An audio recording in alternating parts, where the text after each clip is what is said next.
stream. I am Jared Hawkins, aka Jayhawk, and we are getting ready to continue with the NWA World Title Tournament that'll lead into our Ultimate World Champion at some point here in the year 2021. We had a fun first round here with a few upsets, a little bit of controversy. Therefore, we'll preview what we got coming up later on here today. But let's go ahead and review the top half of the bracket to begin with here. We're in a 32-man tournament, single elimination tournament this time around. We had Lou Thed defeating Wrong to Truth Killing in the opening round. Terry Funk with the win over Dick Hutton. Adam Pierce with the win over Colorado Kid Mike Rapata. Hiroshi Tenzan with the win over Double J Jeff Jarrett. Roy Funk Jr. with the win over Barry Windham. Rob Conway defeating Christian Cage, a little bit of an upset. Dan Severn with the win over Satoshi Kojima. And then the one that kind of sent me off the deep end just a little bit there, Whipper Billy Watson defeating Buddy Rogers. For those of you who didn't watch the first time around, Buddy Rogers, it took me like 45 minutes to get all the moves downloaded for that Buddy Rogers character, and he lost the shortest match of the first round pretty handily. So I wasn't real thrilled with that recall. We got a ton to come up here. What I would assume to be the next hour and a half to 2 hours.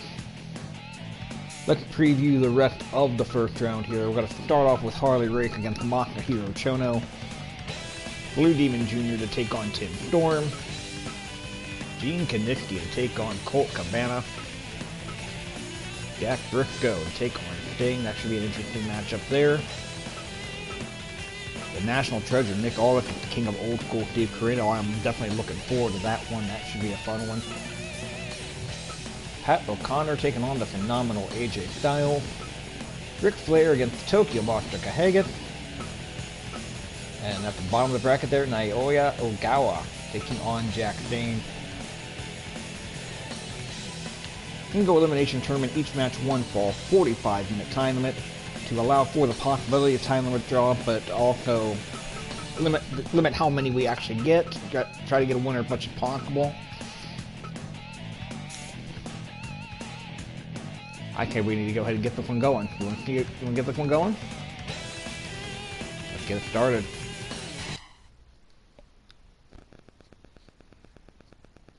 This will be in the NWA ring. Your referee for every single one of these matches is going to end up being Tommy Young.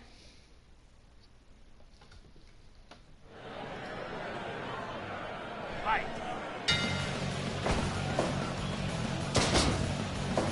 And we are underway here.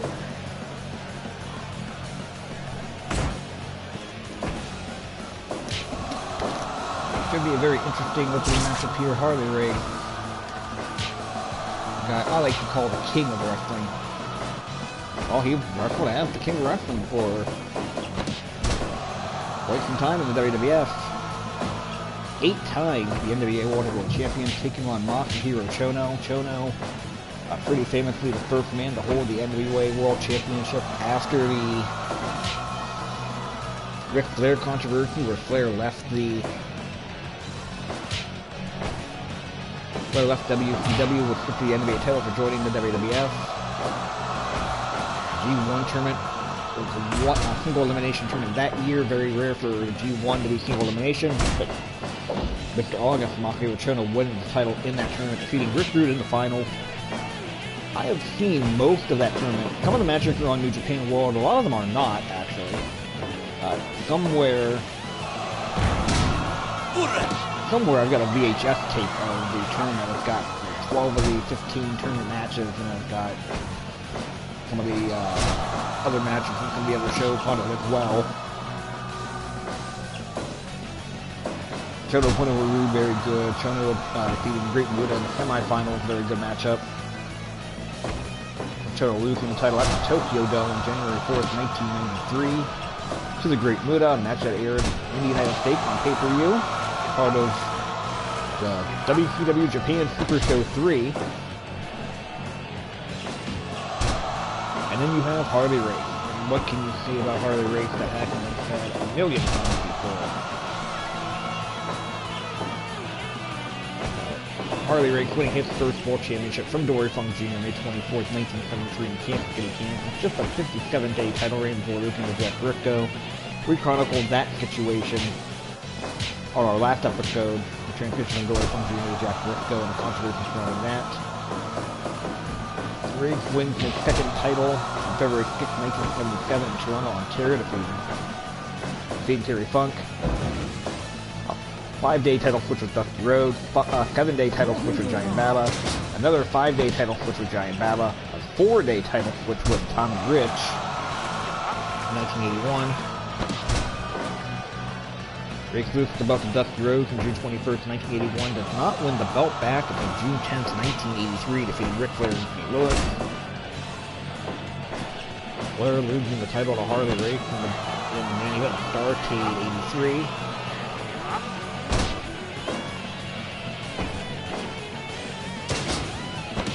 And then a little bit of controversy in a series of pushes with Ric Flair in March of 1984, one in Wellington, New Zealand, one in Kelang, Singapore. NWA did not approve of either one of those title switches. Flair and Race went into business for themselves, figured, hey, we'll switch it back for the end of the tour, then we'll be none the wiser. Of course, the NWA board got hold of it and were not happy. They, for the longest time, did not recognize that or title reign for Harley Race, or an additional title reign for Ric Flair. That did eventually change at one point in the 1990s.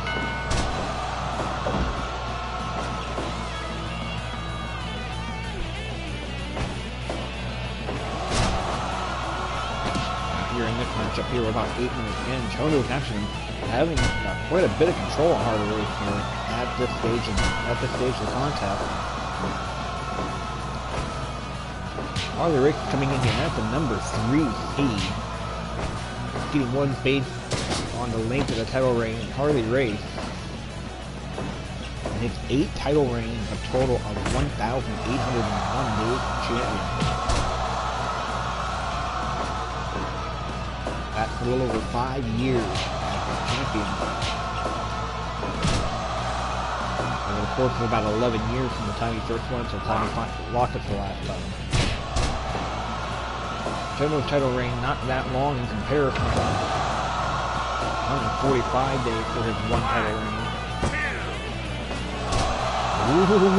Ooh. Very close there on that pinfall attempt.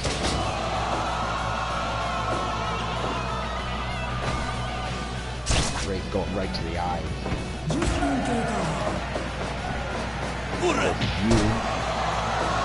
You don't know how good Harley Race was. Load up the WWE Network. Load up.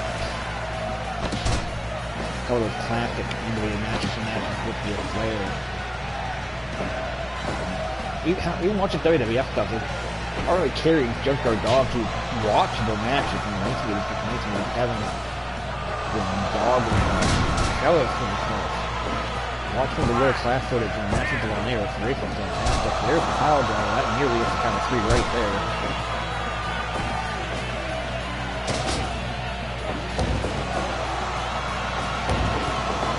This may not be the last. We see not here Chono from the IWGP champion as well. So if he does not survive this tournament, there will always be that possibility of Chono taking part in the IWGP portion of it. He got that Yakuza kick and got 2.9 off of it. This match is anybody to win. I want Chono with the jumping pile driver. There's the two heading in, spinning heel kick to the back of the head. That leveled him. Now these two men are trading blows in the center of the ring. Big dropping him.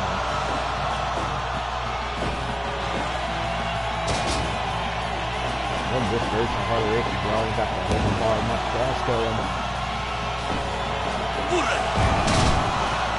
Look at Triple H copied at one point during his mid-2000s run. Oh, 2 points. Nearly. Heel kick again. Again, nice move there. Nice off the heel trail. he was called in his NWA days, Masa My Hero Shonen.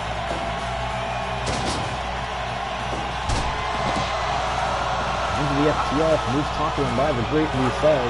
Back Chono won the man to defeat Rusev in Broken's last match on December 26th of 1990.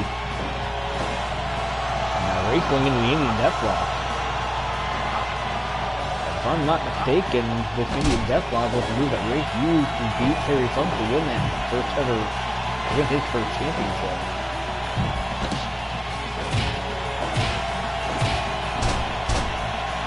We're past the 15-minute mark of this match. It's the first of 8 matches that we are going to broadcast on the screen tonight. There's the super kick in the corner. That should do it. There's the cover. And that will do it. Gotta call that one an upset. Masahiro Chono with the Yakuza kick. Gets the win in 15 minutes and 46 seconds.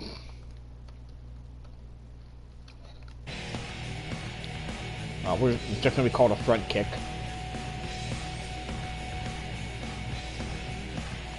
I'm marking a front kick in my notes. That's alright, we can do that. And we're going to go ahead and get the screenshot up on Twitter, so don't mind the blank screen here for the next few minutes.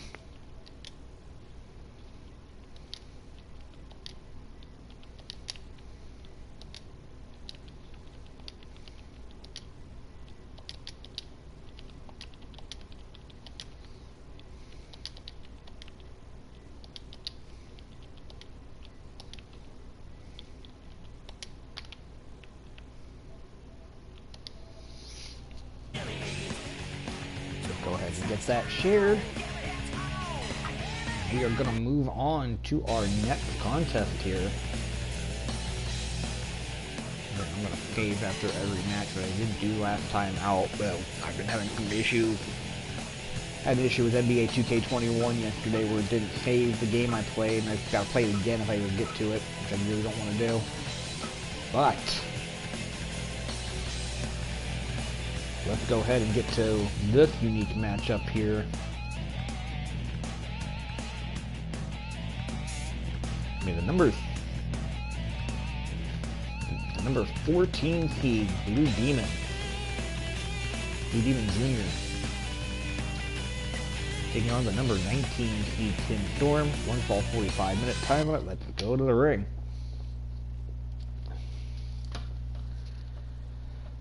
This one will be interesting here. Blue Demon Jr., one of the unlikely men to hold the NWA World Heavyweight Championship. Bell ring, here we go here. Blue Demon Jr. with 1 reign as the NWA World Heavyweight Champion. In Mexico City, Mexico on October 25th, 2008. I'm going to make sure I really repeat that date, make sure I have the right date. October 25th, 2008. Blue Demon Jr. getting the win over Adam Pearce. Win the NWA World Heavyweight Championship. Lost about back to Pearce 505 days later, March 14th, 2010, Charlotte, North Carolina. Blue Demon Jr. the only masked wrestler to officially be, scratch up, the second masked wrestler to officially be the NWA World Champion. Biff did hold the belt during the TNA era. But at one time,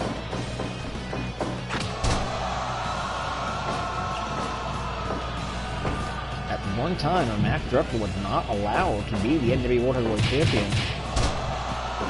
That led to a very famous match in Florida in '83 where the Midnight Rider, of course, Dusty Rhodes under a match, defeated Ric Flair, win the NWA World title. The NWA President Bob Geigel told Ryder he had to unmask in order to hold the championship.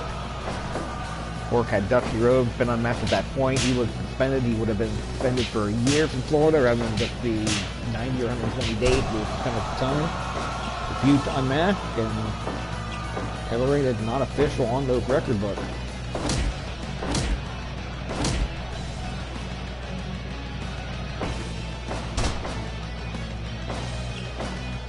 The controversy in that match that Blue Demon won the belt in as well.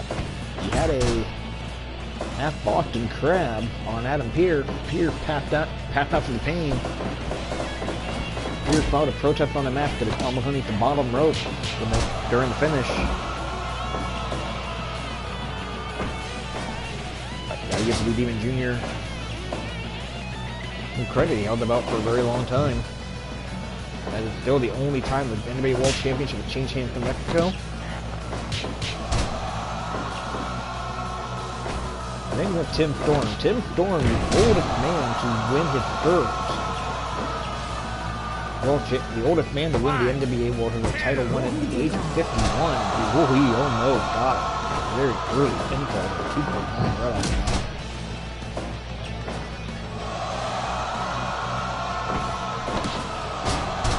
Tim Storm always held a couple of different occasions at this point here. Actually, no, he just had the one title and I apologize. I double-checked my notes. Tim Storm defeating Jack Dane in Sherman, Texas on October 21st, 2015. He is the last champion of the Blue Star era and the first champion of the Billy Corgan era. Holding up for 414 days. Losing the championship to Nick Aldis at Cage of Death 19 for Combat Zone Wrestling on December 9th, 2017. And of course, Storm and Aldis for that belt, main eventing the first episode of NWA Power a year and a half ago or so. Black Hole Slam that's in form. He might have this one in the bag early. He does.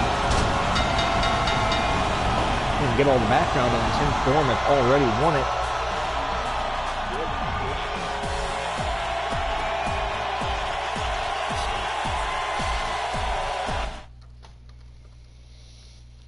It's actually very rare in this game to have a match go less than about 10 to 12 minutes. Now you're in the 100 appearances trophy for that win. Only a 53% match rating, but how can you really rate that higher in that short a match? Tim Storm with the perfect storm gets the win. Go ahead and get that shared onto the Twitter machine here.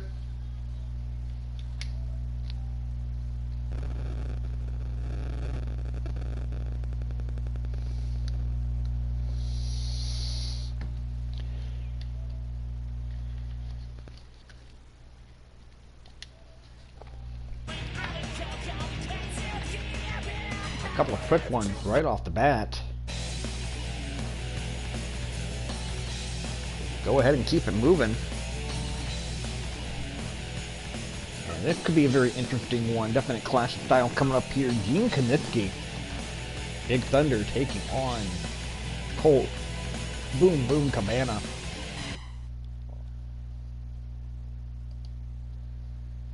Let's head to the ring for this one. To start off with Gene Kiniski here. Gene Kiniski and Amanda End. Ruth Desmond's reign at the top. Winning the title January 7th, 1966 in Missouri. He was goal on to hold that championship for 1,131 days, just over 3 years and a month. Losing the belt to Lord from Junior February 11th, 1969 in Tampa, Florida.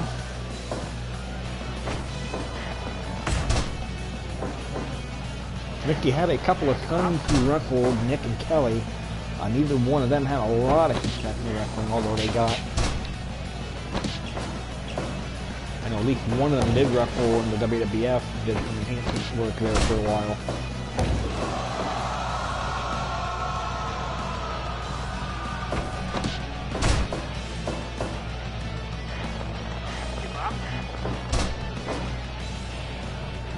Of course, Kiniski, the very famously was the referee back at Starrcade 83, and once again, I do this when I do this so I don't get bothered, and I'm getting paid, so here's the things that are kind of for a minute. I'll be back in a moment.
Alright, sorry about that.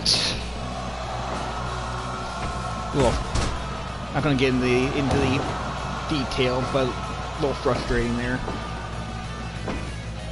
With Gene Kaniski, like I was mentioning, the referee for the Starrcade 83 event with Harley Race and Ric Flair did a horrible job as a referee.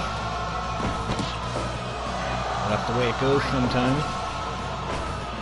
And of course you have Colt Cabana, who really... Cabana's got that reputation as a comedy wrestler, so it probably surprises people that he actually held the championship twice. Both of those wins coming against Adam Pearce, beating Adam Pearce on March 6, 2011 at a TV taping for Championship Wrestling for Hollywood. Or holding the belt for 48 days to losing the belt to the Almighty Sheik. And then again defeating Adam Pearce on April 8th, 2012 in Glendale, California, also a TV taping for Championship Wrestling for Hollywood.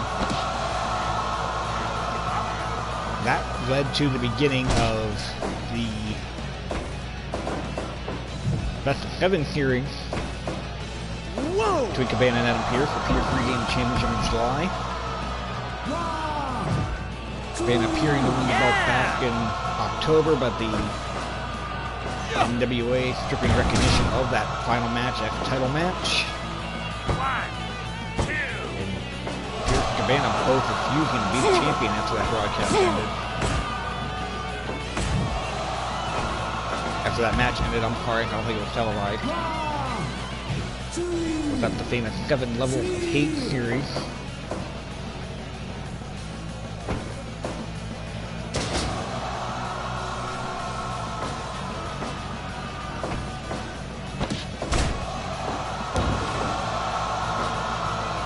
Well, I've seen here, Cabana's been in pretty good shape at this point in the matchup.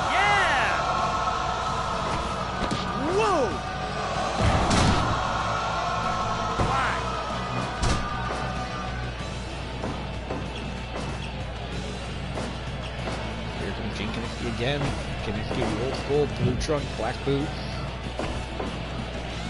Cabana in the multicolored green boot singlet.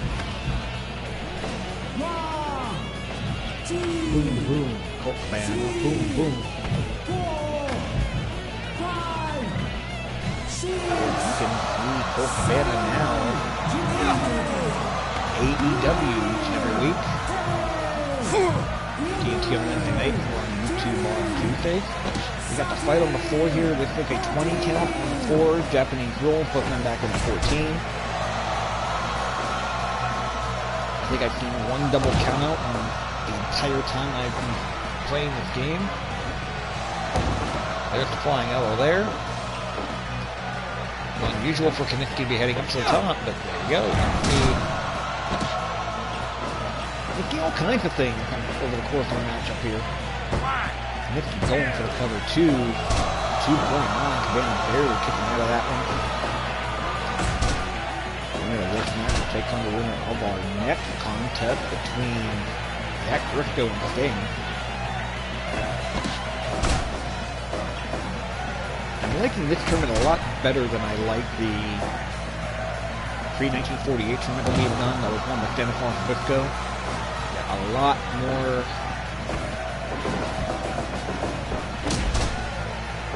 shoulder block. This going up to the top rope. Flying elbow drop. This did not go to the top rope a whole hell of a lot of people wrestling.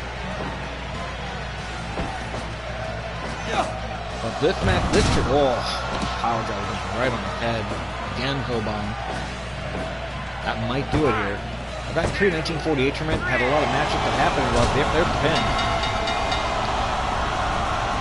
Kaniski in 13 minutes going to get the win here.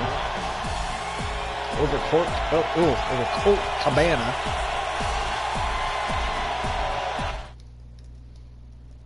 I can talk. The original power bomb, the official name of that move.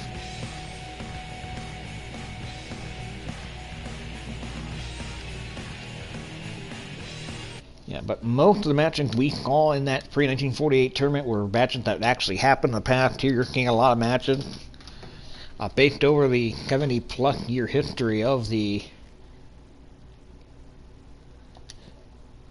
of the National Wrestling Alliance. Again, a lot of matches that did not actually take place in real life. And I think that makes this one a lot more interesting than what we had seen previously. And this is going to be another matchup that's going to be very interesting because of that very fact here. It's going to be Jack Briscoe taking on Sting.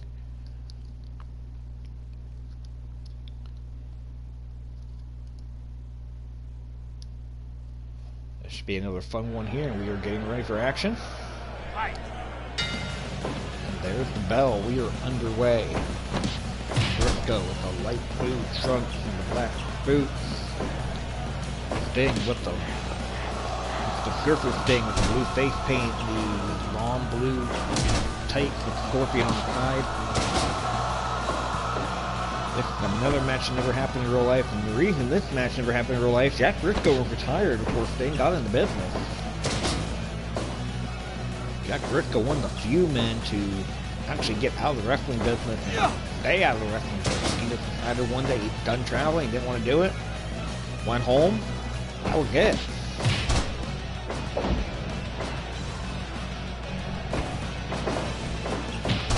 Briscoe was 2-ring champion. We talked about his win earlier with Harley Race, winning the belt on July 20th, 1973 in Houston, Texas. With the exception of 7-day win for Johnny Baba in December 1974, held that championship for almost 3 years straight. Finally dropping the belt to Terry Funk on December 10th of 1975. 866 out of 893 days. Jack Briscoe is the NWA World Heavyweight Champion.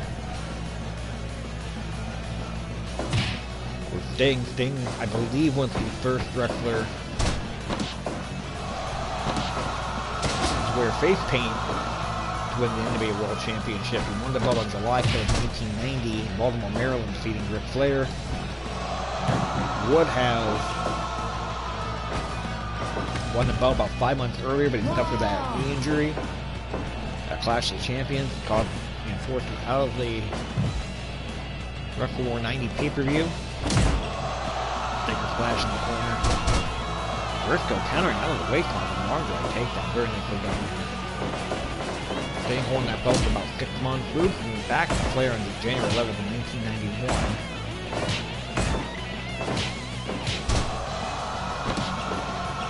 Sting does not get the belt back until October 22nd of 2006. Defeated Jeff Jarrett, title for career in Plymouth, Michigan, just outside of Detroit at TNA Battle for Glory. Held the championship for just 28 days, losing the title by disqualification to Abyss. Presents the pay-per-view the following month. During the TNA era, the title could change hands on disqualification. Which, in all honesty, is the way it should be. I mean, let's be honest. You lose by disqualification, a title match in UFC by disqualification, you lose the title. You lose a fight in boxing by disqualification, you lose the title.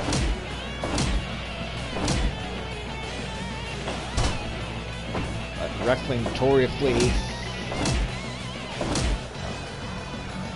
especially in the early part of the 20th century, you have double crossing or referee intentionally calling for bad disqualification to take a belt off of somebody. Oh, Sting stealing Jack Briscoe's finisher with a double underhook suplex. Does not go for the cover, however. But I don't remember if we talked about during the pre-1938 tournament or not, but there was a famous incident in 1931, I believe it was, where Ed Strangler Lewis was defending his version of the World Heavyweight Championship against Ali Baba. And in the second fall, Ali Baba bit himself on the arm. Claimed that Lewis did it. The referee disqualified Lewis. The title went to Ali Baba. Situations like that are why titles do not change hands by disqualification in most companies. At least both companies in the United States.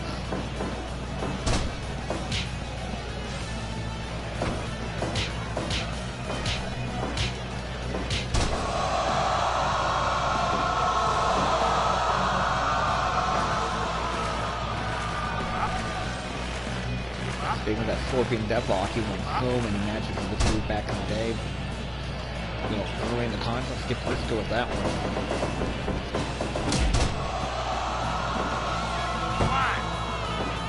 Jack Briscoe is a guy who wrestled a lot of 50-minute matches.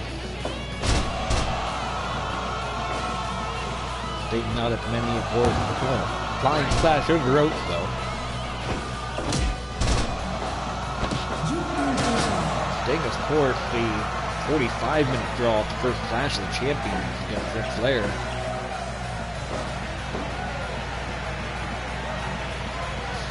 Match that made Sting a star, made Sting a national name, a national player. There's the sleeper hold here by Briscoe. However, Billy Watson beat Buddy Rogers with the sleeper hold earlier in this first round. That match took place 2 days ago. Punch up there by Briscoe into the chop block.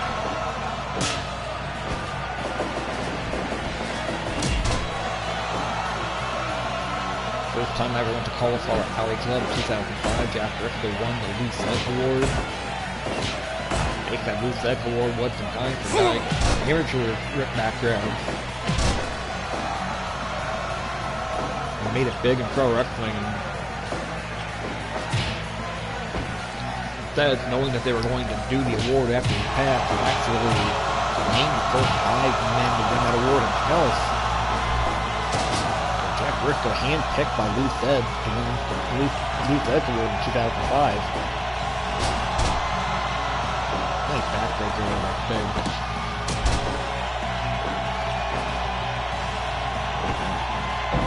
Sting now, part of the AEW roster, entering Darby Allin. A few weeks behind on AEW, but I hear Sting.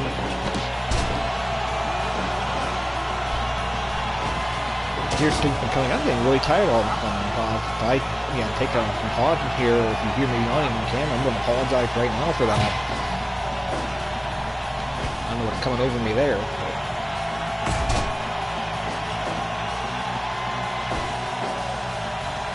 Let's go pick up Sting, big body from here, figure for the leg lock. Let's go on a lot of matchups with this one today as well. And Jack and his brother Jerry, multiple time NBA World Tag Team Champion. Great match against Ricky Steamboat and Jay Youngblood. It's won by Steamboat and Youngblood back to Starrcade 83. James can get the win. Well, I gotta consider that an upset as well.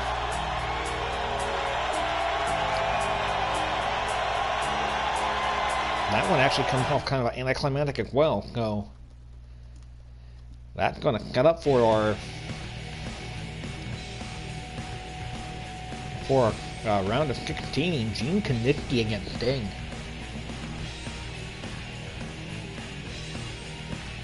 That should be interesting as well. So okay, we are moving right along. I was working on the WWF 84 project. 4 or 5 matches would go an hour and 5, hour and 10 minutes, and here we are, we're 4 matches in, only about 35 minutes into the stream, about halfway through, 3/4 of the way through our first round, halfway through tonight's bracket. Then we're going to hit that bottom quarter of the bracket, and I'm looking forward to this one. This is the one match of the first round I would not be upset to win for the 45-minute draw. We're going to be the national treasure, Nick Aldis, the king of old school, Steve Corino. Let's get it on, as Bill Kling would say. I'm looking forward to this one. Nick Aldis, the current NWA World Champion. As of this recording, the 7th longest reigning NWA World Champion in history. 1,096 days and counting as of this recording. The number 7 seed in the tournament. Very likely to hit number 6 by the time, at least number 6 all time, in terms of length of title reign before it's all said and done.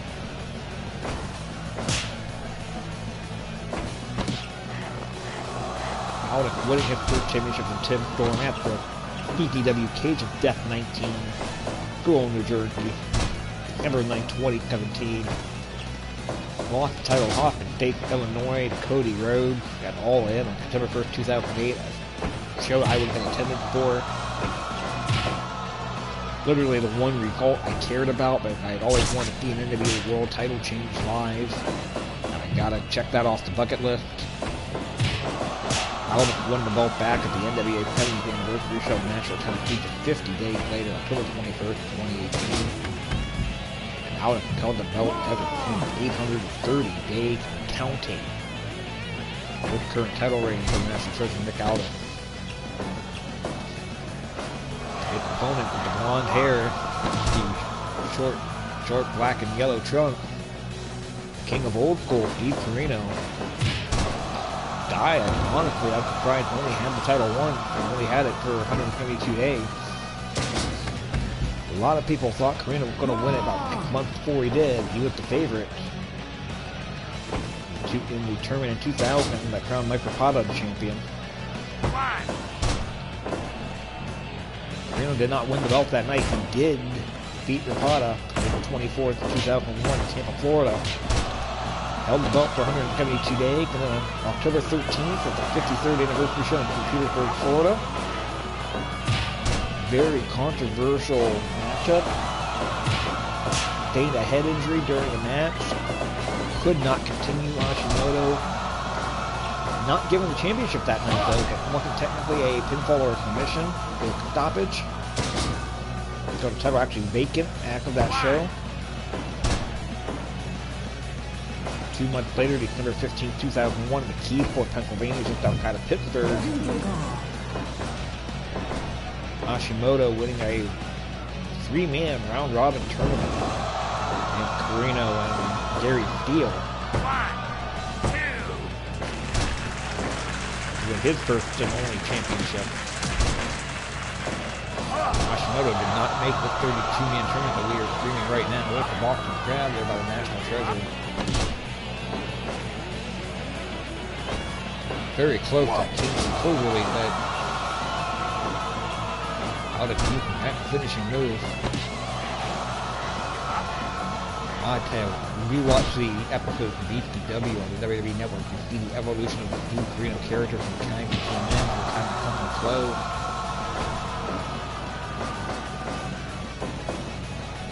Corino started off playing the cowardly heel and forcing the King of Old School character that was mean, wouldn't stop fighting, wouldn't quit.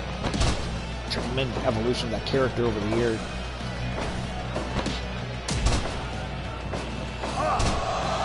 Back in the Kingston Cloverleaf again. Honestly, kind of glad at this point the moves running a little bit faster than it. We have had it passing a little cottonmouth already here.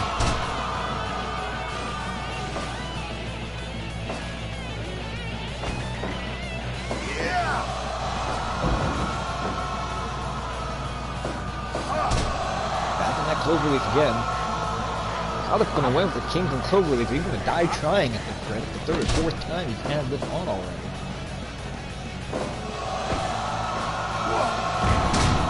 There's the point of playing. Alden's not going for the cover. Ooh, hammer lock into the back loop. Back that Cloverleaf.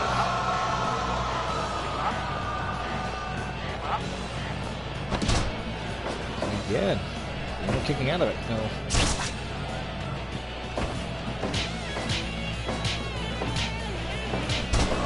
Alden can use that Cloverleaf a number of times, but it's still early enough in the match we cannot put Corino away with it.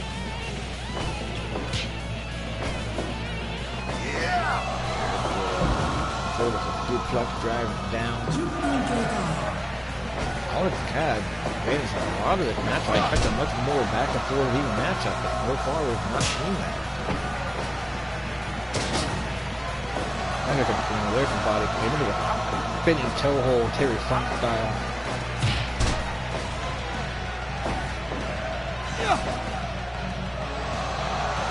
Oh, and the leg there with the boot back up and out of the ring. Out of count of 20 to return to the ring. It's not going to take you anywhere near the full 20. Not for that. Time for Alda for the crew cut. He's able to keep Carino in the ring.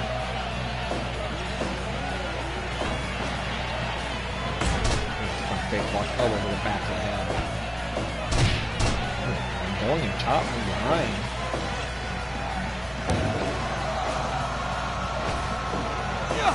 There's the big neck breaker about to come in. Beautifully done. He's got another cover. 1, 2. Here come 2. And now we're starting to get the back and forth match. I was expecting here. Carino. This time Carino looks like that's a 4. Now they're going to go out after him. They've got a 20 count.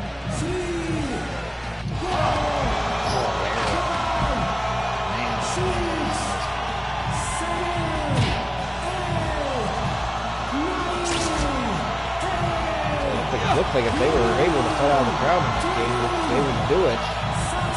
13, 14 early that game.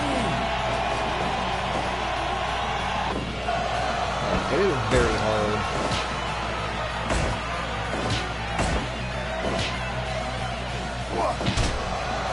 Very hard to get a 20 count in this game. It's only going to happen once.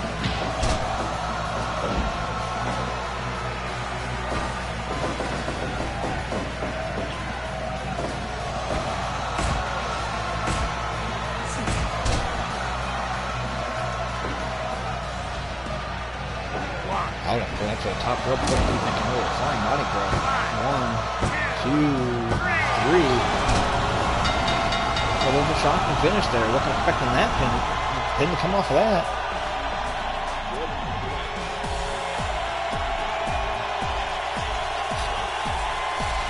Nick Alda with a flying cross body press. Diving body attack, I'm gonna call it. Oh.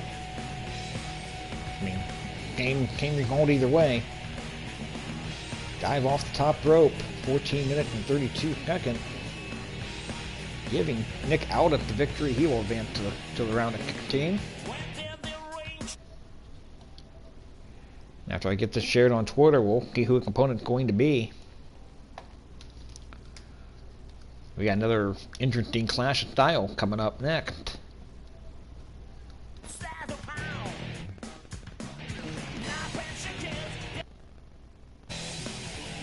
It's going to be the number 10 seed, Pat O'Connor.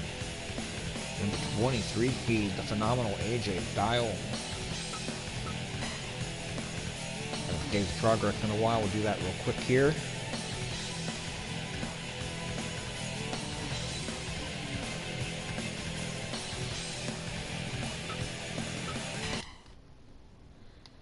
And now we'll go ahead and get to the match.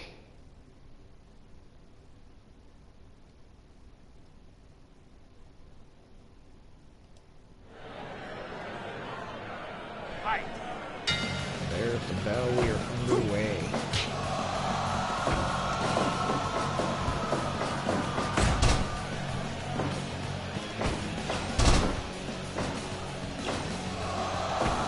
Start off with Pat O'Connor. Pat O'Connor, bridging the gap between 1950 and 1960 NWA champion. Defeated Dick Hutton in St. Louis, Missouri, January 9th, 1959. O'Connor will be the first to wear what will become the brown belt of the championship belt.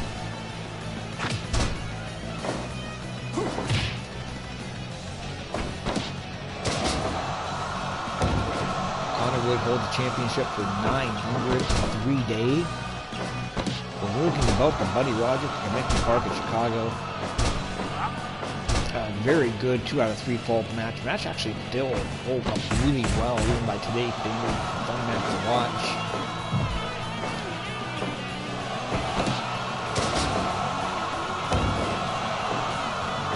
And then we have AJ Styles, who held the belt during the TNA era. AJ Styles initially winning the championship on June 11th, 2003, defeating Jeff Jarrett. TNA Asylum, match at Auckland involved Raven, a 3-way match. Lost the belt to Jarrett in Nashville. October 22nd of that year. Regained the championship on April 21st, 2004, also in Nashville, this time in a steel cage against Jeff Jarrett. Only had about 28-day Puerto Rican draw for killing.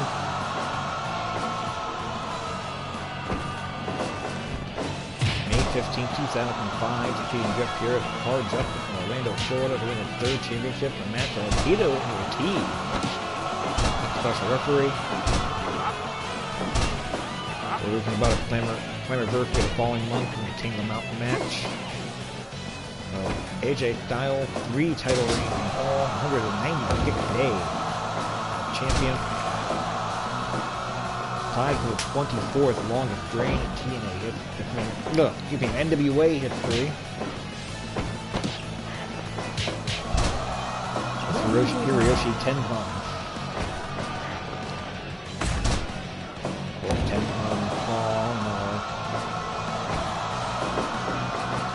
Bracket yesterday defeating Jeff Jarrett. A minor uppercut there. Here we go again with the old school guy here. This case, Pat O'Connor. Going up to the top rope. You would think AJ Styles would be more prone to be able to do something like that, but Pat O'Connor doing it. Of course, O'Connor famous for his rolling cradle. Being known as the O'Connor roll. Oh, look at this. O'Connor dealing the style clash from AJ Styles, but too close to rope to knock his pin. I was kind of hoping that would have been closer to the ring. I would like to have seen how that would have happened. That would have been up to put it away when this early in the match. But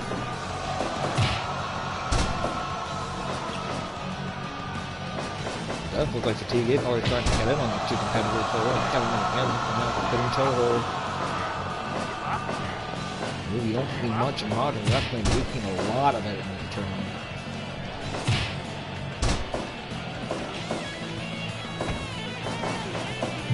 Connor whipping style both there, flying elbow.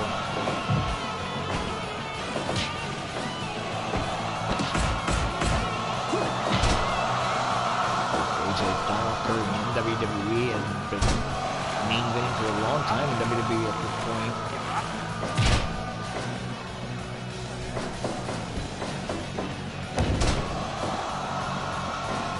Also former IWGP champion as well, so even Styles unsuccessful here, we may see him come up in some future tournament. Oh, brain bucked up.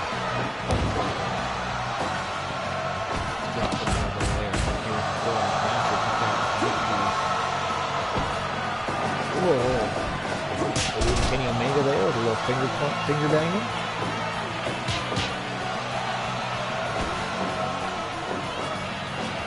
Hopefully he can go for a power class, but Connor counter with the backdrop hook off the top, flying elbow.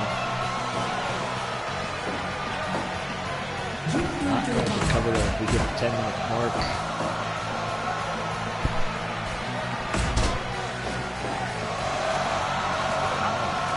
Roman calf pressure here.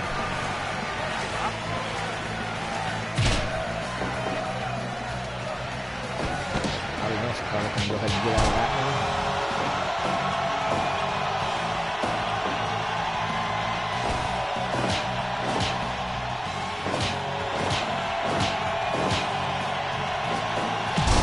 Diamond drop kick.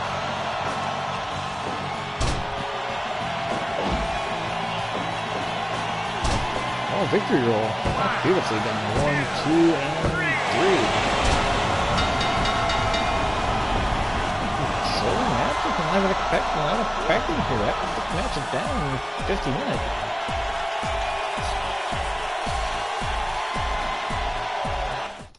Pat O'Connor with the win. With the roll-up pin. For AJ Styles on 11:28.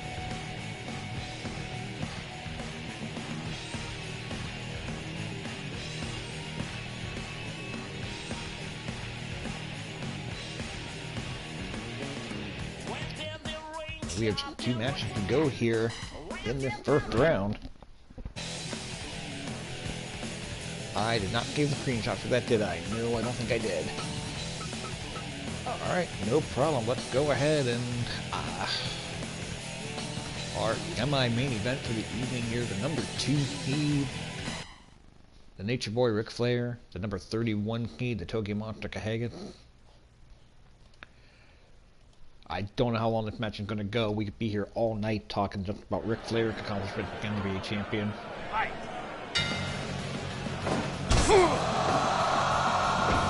Let's talk Kahagan real quick. Kahagan winning the championship in Clayton, New Jersey, November 2nd, 2012.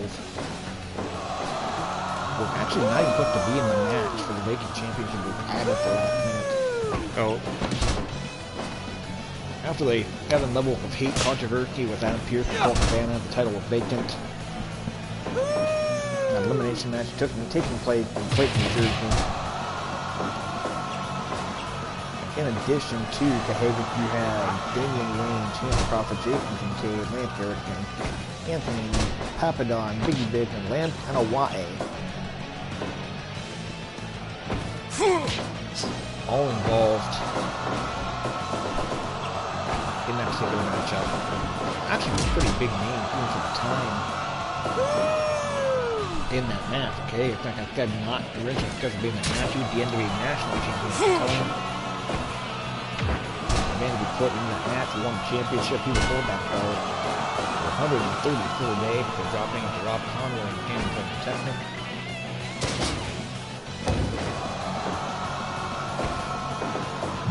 Conway was the last minute substituted well. Pumpy Jack Dave in that match. Dane was injured. Conway took his place and won the belt. But Kahagan got the benefit of being a last minute substitute, won the championship, and then lost the belt underneath those game mean.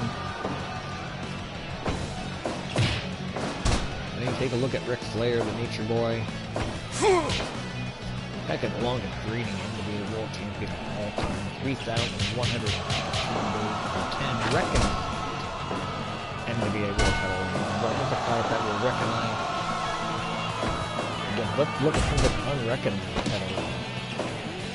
Flair winning that his first championship in September 17th, 1981 against Bucky Road. We talked earlier about the Midnight Rider winning that match. I think I could have looked at 83 earlier. That's actually February 1982 in Florida.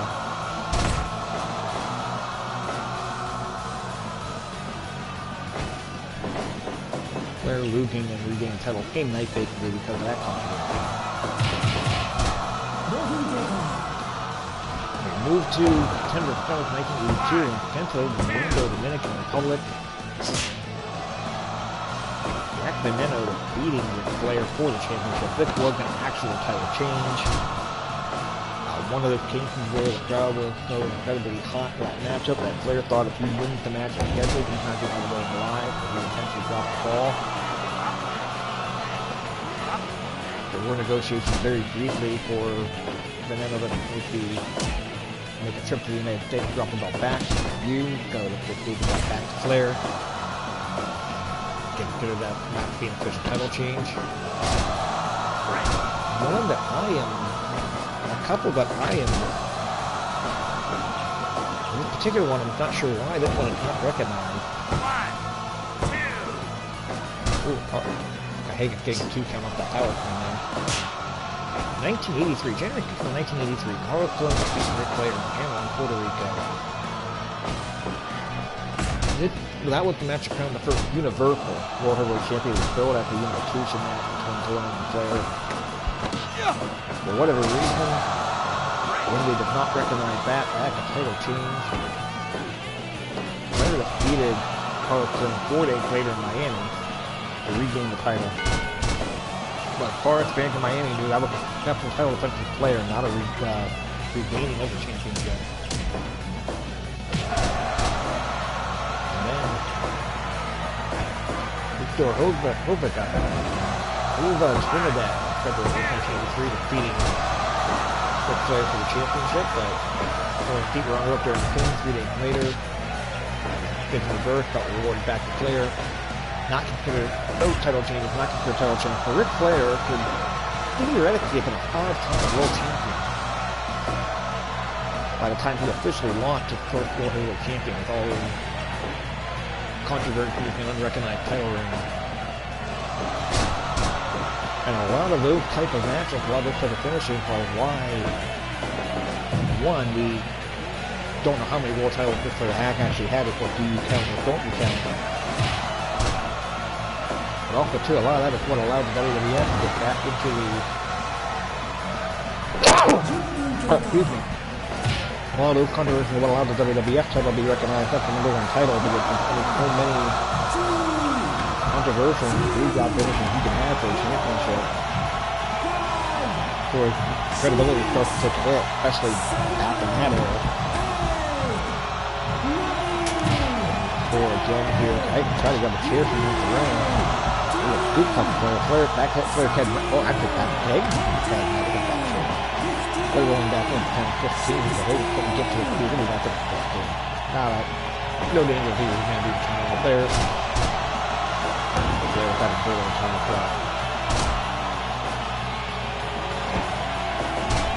I think we've mentioned jump the gods. Oh, Flair title win the bit here. I forgot.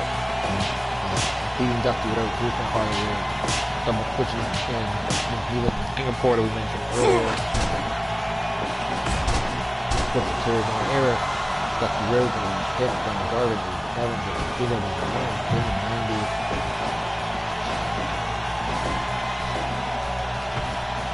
Fujinami. Fujinami controversy in 1991. Fujinami pinning Ric Flair, winning the NWA Championship at WCW, and they're infinite with them saying that Fujinami threw Flair over the top rope.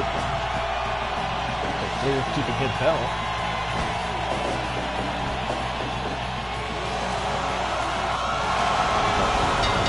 Hold on, hey, that's going to be it. Woo! So then Wu and going to create a victory for Ric Flair, nice touch on that. We're down to one match.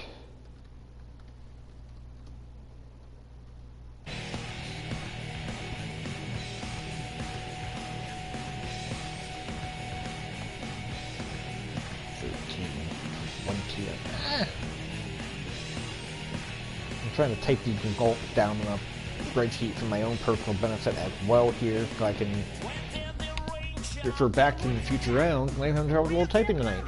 84% on the match evaluation for a fairly short match by Fire Pro standards. We're down to our final matchup.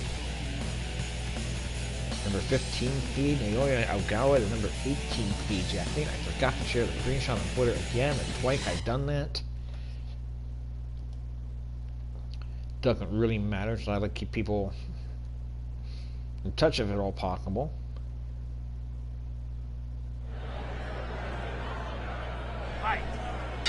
Here we go with our final contest of the first round, our final contest of the dream year.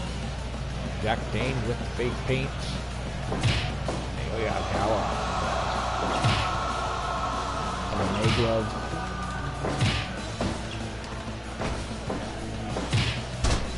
Naoya Ogawa, two-time NWA World Champions. He's the one who ended Dan 4-year title reign in 1999 in Japan. Ogawa, Ricky came with those MMA gloves though. Actually competed in the 1992 Summer Olympics. He was a silver medalist in the 90-kilogram class in judo for Japan.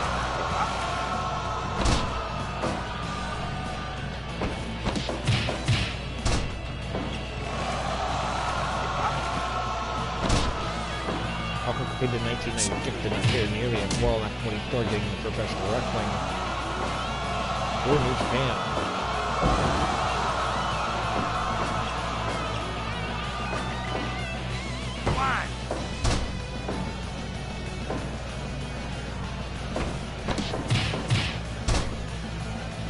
Also had Ogawa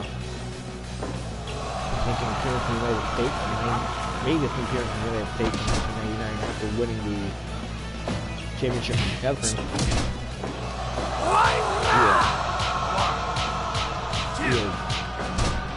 Attacked Jimmy Hashimoto at the Tokyo Dome. A lot of people believe that to be a shoot. I don't know if that was the case or not.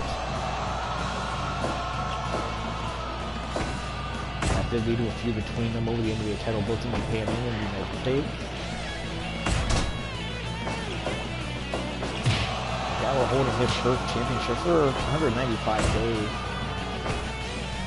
Losing the title in Charlotte, North Carolina at the 51st anniversary show. Three-way match. To Gary Steele and Brian Anthony. Steele winning that matchup. Gallo winning a singles match. A week later, October 2nd in Thomaston, Connecticut, regaining the championship, holding for 224 days for vacating the title on October 2nd of that year.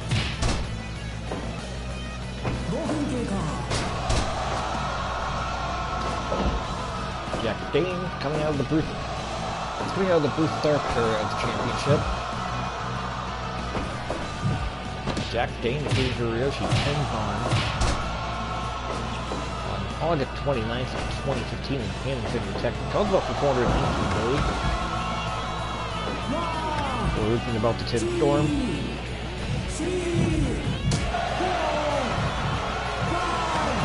Jack Dane has been a world champion. I had the privilege of calling the Alex Webb show in 2016 and refereeing the match between a couple of guys you're probably familiar with at AEW right now.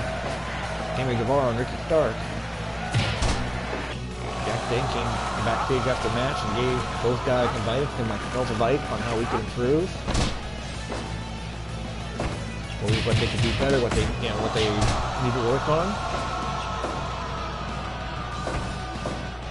Two kids in a very good place right now. Kimura here. I'm expecting with the commission background and the judo background that a guy was probably going to end up winning this matchup. That's a more varied move that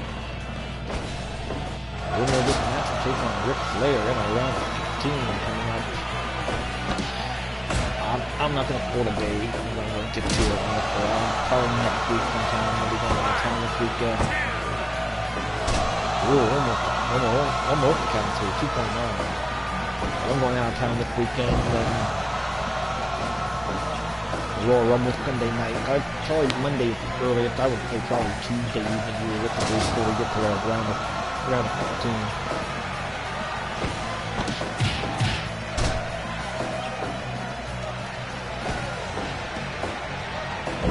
Ooh. Okay, Benoit's there. Got all those. Nice win there again.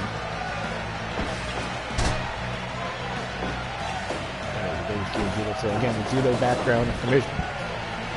You can get the judo background, commission background.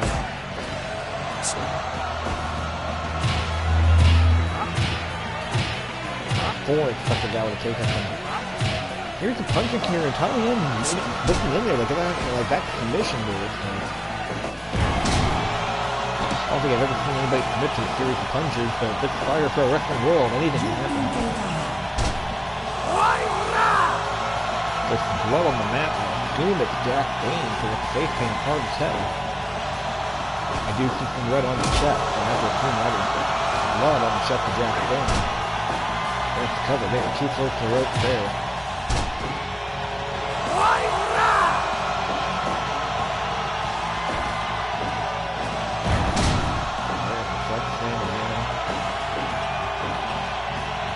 So when you really look at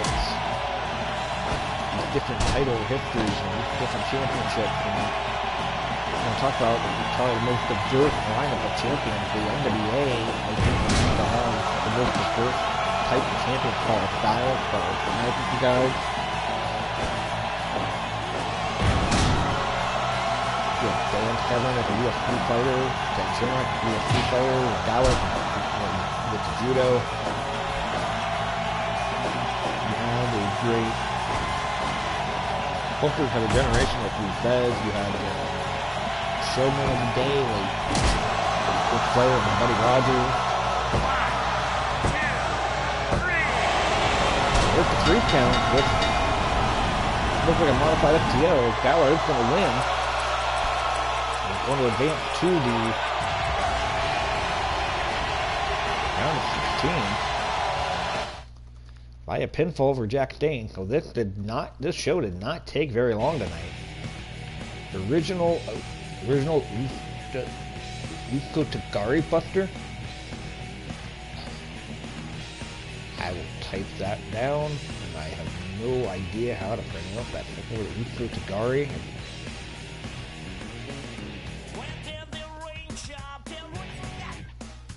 Can't even ask him give me the correct pronunciation in the comments, because how are you going to type the correct pronunciation? Anyway, so that is the end of the first round of this NWA World Title Tournament. 32 minutes advanced. 32 men started, 16 men remain.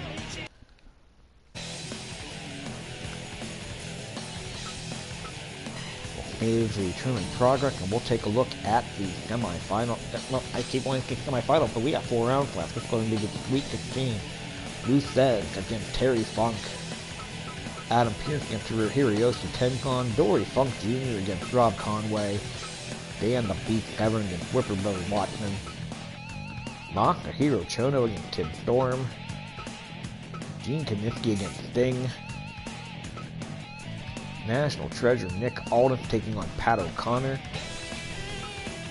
And Ric Flair against Naoya Ogawa. Those are the matches that will be coming up next time we stream. I'm not gonna accident now. I'm thinking probably Tuesday evening. If you're watching this on YouTube, follow me on Twitch. Twitch.tv/RefJayhawk. Find out when we go live. Watch these broadcasts live as they take place. You can also follow me on Twitter at that same handle, @RefJayhawk. Listen to my podcast, IWTV Guide, wherever you listen to your favorite podcast. Follow the IWTV Guide podcast at IWTV Guide. Stay safe, wear your mask, Black Lives Matter. See you later.